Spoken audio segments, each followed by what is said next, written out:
ಮ್ಯಾನಿಪುಲೇಟರ್ ಮಾಡುವ ವ್ಯಕ್ತಿಯ ಗುಣ ಸ್ವಭಾವಗಳು ಯಾವ ರೀತಿ ಇರ್ತವಂತ ಹಿಂದೆ 2 ಪಾಯಿಂಟ್ನ ಅರ್ಥ ಮಾಡ್ಕೊಂಡಿದ್ವಿ. ಮೊದಲನೇದು ಸುಳ್ಳು ಹೇಳ್ತಾರೆ, ಅದರಲ್ಲೂ ಯಾವ ರೀತಿ ಸುಳ್ಳು ಹೇಳ್ತಾರೆ. ಎರಡನೇದು ಸಮರ್ಥಿಸ್ಕೋತಾರೆ, ಅದ್ರ ಬಗ್ಗೆ ತಿಳ್ಕೊಂಡಿದ್ವಿ.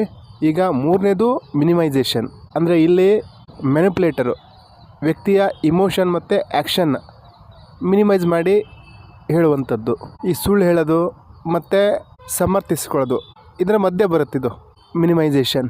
ಯಾಕಂದರೆ ಕೆಲವೊಂದು ಸಲ ಸುಳ್ಳು ಹೇಳೋಕ್ಕಾಗಲ್ಲ, ಸಮರ್ಥಿಸ್ಕೊಳ್ಳೋಕ್ಕಾಗಲ್ಲ, ಆವಾಗ ಈ ತಂತ್ರ ಬಳಸ್ತಾರೆ.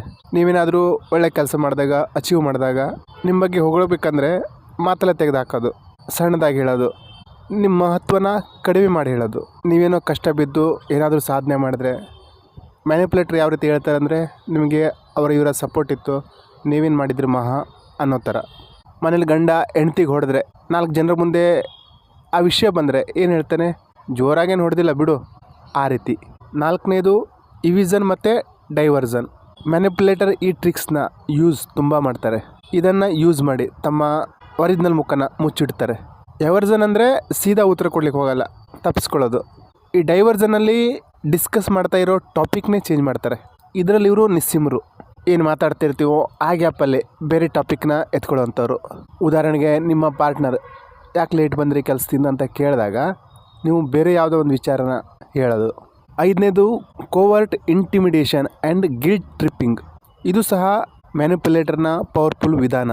ಇದರಲ್ಲಿ ಎದುರಿಗಿನ ವ್ಯಕ್ತಿಯ ಇಮೋಷನ್, ಇಲ್ಲಿ ಕೋವರ್ಟ್ ಇಂಟಿಮಿಡೇಷನ್ ಅಂದರೆ ನಿಮ್ಮ ಭಯನ ಯೂಸ್ ಮಾಡಿ, ಮತ್ತು ಗಿಲ್ಟ್ ಟ್ರಿಪ್ಪಿಂಗ್ ಅಂದರೆ ದಯೆ, ಕರುಣೆ, ಸಹನೆನ ಯೂಸ್ ಮಾಡಿ ನಿಮ್ಮನ್ನು ಮ್ಯಾನಿಪುಲೇಟ್ ಮಾಡ್ತಾನೆ. ಇವರಲ್ಲಿ 2 ಮುಖ. ಒಂದು ಮುಖ ಪ್ರಪಂಚದ ದೃಷ್ಟಿಯಲ್ಲಿ, ಜನರ ದೃಷ್ಟಿಯಲ್ಲಿ ಒಳ್ಳೆಯ ಮುಖ. ಇವ್ರ ಒಳಗಡೆ ಖತರ್ನಾಕ್ ಮುಖ ಇರುತ್ತೆ, ರಾಕ್ಷಸ ಗುಣ ಅಥವಾ ಪೈಶಾಚಿಕ ವೃತ್ತಿ ಅಂತೀವಲ್ಲ, ಇದು ಅವರ ವಾಸ್ತವಿಕ ಮುಖ ಸಹ.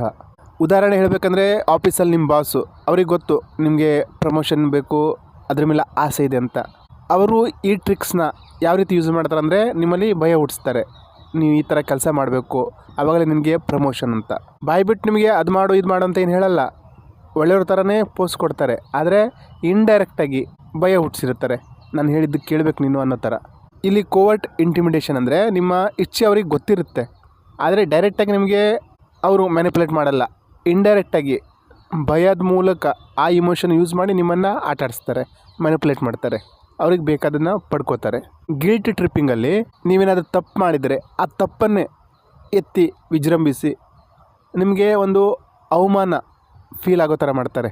ನಿಮ್ಮ ಸೆಲ್ಫ್ ಕಾನ್ಫಿಡೆನ್ಸ್ನ ಇಳಿಸ್ಬಿಡ್ತಾರೆ, ಲೋ ಮಾಡಿಬಿಡ್ತಾರೆ. ಅವರ ಡಿಮ್ಯಾಂಡ್ನ ನಿಮ್ಮನ್ನು ಕೆಳಮಟ್ಟದಲ್ಲಿ ತೋರಿಸಿ ನೀನೇನೂ ಅಲ್ಲ, ಮಹತ್ವ ಅಲ್ಲ ಅನ್ನೋ ಥರ ಪ್ರೂವ್ ಮಾಡಿ ಅವ್ರ ಕೆಲಸ ಮಾಡಿಸ್ಕೋತಾರೆ.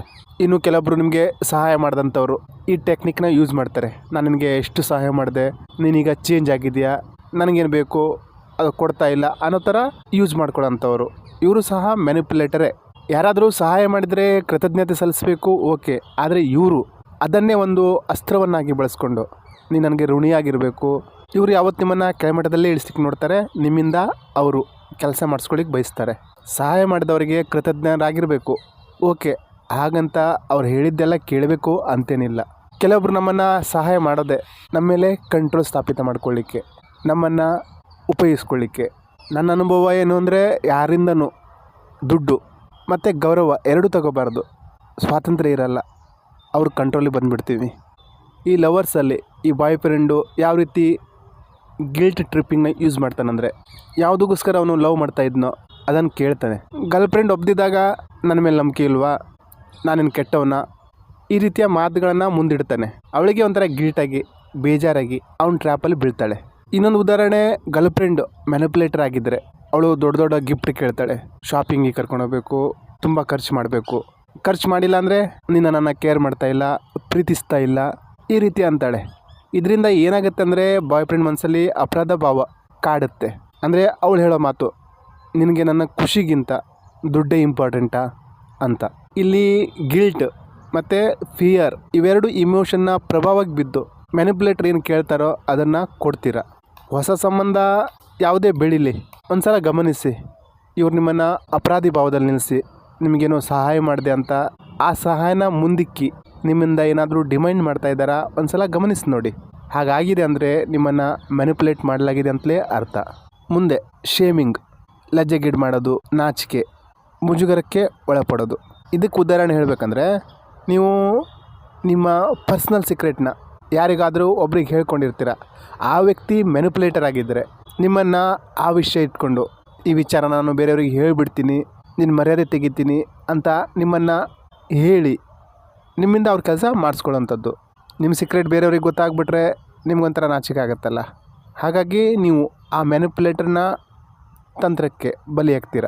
ಇನ್ನು ಕೆಲವೊಬ್ಬ ಮ್ಯಾನಿಪುಲೇಟರು ನಿಮಗೆ 4 ಜನರ ಮುಂದೆ ಬೈತಾರೆ, ನಿಮ್ಮನ್ನು ಶೇಮ್ ಮಾಡ್ತಾರೆ. ಅಥವಾ ನೀವು ಯಾರಿಗಾದರೂ ಐಡಿಯಾ ಕೊಟ್ಟಿದ್ರಿ, ಅದು ಫೇಲ್ ಆಯಿತು ಅಂದರೆ ಅವ್ರು ನಿಮ್ಮ ಬಗ್ಗೆ ವ್ಯಂಗ್ಯ ಆಡ್ತಾರೆ. ಇವನ ಐಡಿಯಾ ಕಟ್ಕೊಂಡೋಗಿ ನಾನು ಈ ರೀತಿ ಆಯಿತು ಅಂತ ನಿಮ್ಮ ಫ್ರೆಂಡ್ಸ್ ಮುಂದೆ ಹೇಳ್ತಾರೆ. ಆವಾಗ ನಿಮ್ಗೊಂಥರ ಶೇಮ್ ಫೀಲ್ ಆಗುತ್ತೆ. ಇದನ್ನು ಮ್ಯಾನಿಪುಲೇಟರ್ ಯಾಕೆ ಯೂಸ್ ಮಾಡ್ತಾರೆ ಅಂದರೆ, ನಿಮ್ಮನ್ನು ಕೆಳಮಟ್ಟಕ್ಕೆ ತೋರಿಸ್ಬೇಕು, ತಾವು ದೊಡ್ಡವರಂತ ತೋರಿಸ್ಕೋಬೇಕು ಅಂತ. ಈ ಶೇಮಿಂಗ್ ಟೆಕ್ನಿಕ್ನ ಯಾಕೆ ಯೂಸ್ ಮಾಡ್ತಾರೆ ಅಂದರೆ, ತಾವು ದೊಡ್ಡವರಂತ ತೋರಿಸ್ಕೊಳ್ಳಿಕ್ಕೆ, ಎದುರಿಗಿದ್ದವ್ರನ್ನ ಕೆಳಮಟ್ಟದಲ್ಲಿ ತೋರಿಸ್ಲಿಕ್ಕೆ, ಇನ್ನು ತಮ್ಮ ವೀಕ್ನೆಸ್ನ ಮುಚ್ಚಿಡಲಿಕ್ಕೆ ಈ ಶೇಮಿಂಗ್ನ ಯೂಸ್ ಮಾಡ್ತಾರೆ. ಶೇಮ್ ಯಾಕೆ ಮಾಡ್ತಾರೆ? ನಿಮ್ಮನ್ನು ಅನ್ಕಂಫರ್ಟೇಬಲ್ ಫೀಲ್ ಮಾಡಿಸ್ಲಿಕ್ಕೆ, ನಿಮ್ಮ ಬಗ್ಗೆ ನಿಮಗೆ ಕೀಳರಿಮೆ ಬರಬೇಕು, ಆವಾಗ ನೀವು ಅವ್ರು ಹೇಳ್ದಂಗೆ ಕೇಳ್ತೀರಾ ಅನ್ನೋದಕ್ಕೋಸ್ಕರ. ಇನ್ನೊಂದು ಉದಾಹರಣೆ ಏನಂದರೆ, ನೀವು ಸಿಗರೇಟ್ ಸೇರ್ತೀರಾ ಅಥವಾ ಡ್ರಿಂಕ್ಸ್ ಮಾಡ್ತೀರಾ. ಇದು ನಿಮ್ಮ ಫ್ಯಾಮಿಲಿಗೆ ಗೊತ್ತಿಲ್ಲ. ನಿಮ್ಮ ಫ್ರೆಂಡು ಮ್ಯಾನಿಪುಲೇಟರ್ ಆಗಿದ್ದರೆ ಈ ವಿಚಾರನ ನಿಮ್ಮ ಫ್ಯಾಮಿಲಿಗೆ ತಿಳಿಸ್ತೀನಿ ಅಂತ ನಿಮ್ಮನ್ನು ಮುಜುಗರಕ್ಕೀಡು ಮಾಡ್ಬೋದು. ತಾನು ಹೇಳಿದ ಕೇಳು ಅಥವಾ ತನ್ನ ಕೆಲಸ ಈ ರೀತಿ ಮಾಡು, ಇಲ್ಲ ಅಂದರೆ ನಾನು ಇದನ್ನು ಮನೆಗೆ ಹೇಳ್ತೀನಿ ಅನ್ನೋ ಥರ ಹೆದರಿಸ್ಬೋದು. ಎಕ್ಸ್ಟ್ರೀಮ್ ಶೇಮಿಂಗ್ಗೆ ಇನ್ನೊಂದು ಉದಾಹರಣೆ ಹೇಳಬೇಕಂದ್ರೆ, ಇದನ್ನು ಲವರ್ಸ್ಗಳಲ್ಲಿ ನೋಡ್ತೀವಿ. ಏನಾಗುತ್ತೆ ಅಂದರೆ, ಲವ್ ಮಾಡ್ತಾ ಇರುವಂಥವ್ರು ಒಬ್ಬರು ಸೇರಿದಾಗ ಅದರ ವಿಡಿಯೋಸ್ ಅಥವಾ ಫೋಟೋನ ಕ್ಲಿಕ್ ಮಾಡ್ಕೊಂಡಿರ್ತಾರೆ. ನಿಮ್ಮ ಪರ್ಮಿಷನ್ ಇರ್ಬೋದು ಅಥವಾ ಆ ವಿಚಾರ ನಿಮ್ಗೆ ಗೊತ್ತಿಲ್ಲದೇನೂ ಇರ್ಬೋದು.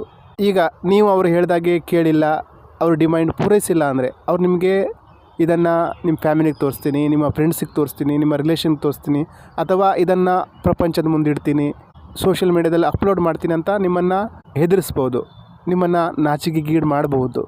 ಈ ವಿಡಿಯೋ ನೋಡ್ತಾ ಇರೋರಿಗೆ ಒಂದು ಸೂಚನೆ ಏನು ಕೊಡ್ತೀನಿ ಅಂದರೆ, ಎಷ್ಟೇ ಕ್ಲೋಸ್ ಆಗಿರಲಿ ಫೋಟೋ ವಿಡಿಯೋನ ಮಾಡಲಿಕ್ಕೆ ಬಿಡಬೇಡಿ. ಯಾಕೆಂದರೆ ಅವ್ರ ಮೊಬೈಲಿಂದ ಡಿಲೀಟ್ ಆದರೂ ಅದು ಪೂರ್ತಿ ಡಿಲೀಟ್ ಆಗಿರೋಲ್ಲ, ಮತ್ತು ಅದನ್ನು ರಿಕವರ್ ಮಾಡಬಹುದು. ನನ್ನ ಮೇಲೆ ನಂಬಿಕೆ ಇಲ್ವಾ, ನಾನು ಯಾರಿಗೆ ತೋರಿಸಲ್ಲ ಅಂತ ಎಷ್ಟೇ ಹೇಳಿದ್ರೂ ಸಹ ಯಾರು ಯಾವ ರೀತಿ ಇರ್ತಾರೆ ಯಾರಿಗೂ ಹೇಳಿಕ್ಕಾಗಲ್ಲ. ಯಾವ ಹುತ್ತದಲ್ಲಿ ಯಾವ ಹಾವು ಇರುತ್ತೆ ಹೇಳಿಕ್ಕಾಗಲ್ಲ. ಸೊ ಹುಷಾರಾಗಿರಿ. ವಿಡಿಯೋ ಇಷ್ಟ ಆದರೆ ಲೈಕ್ ಮಾಡಿ, ಶೇರ್ ಮಾಡಿ.